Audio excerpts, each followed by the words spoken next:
At first, nothing seems to happen. A woman stands alone in a quiet room. She lowers her head. She holds a jug. And slowly, carefully, she pours milk into a bowl.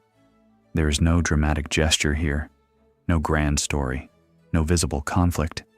And yet, this small moment feels unforgettable.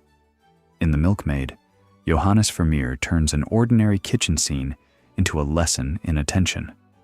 The light from the window, the empty wall, the white cap, the yellow bodice, the hands, the bread, and the thin stream of milk. Everything quietly guides our eyes. This is not a painting that reveals itself quickly. It asks us to slow down, to follow the light, to notice the silence, to see how one simple action can hold an entire world.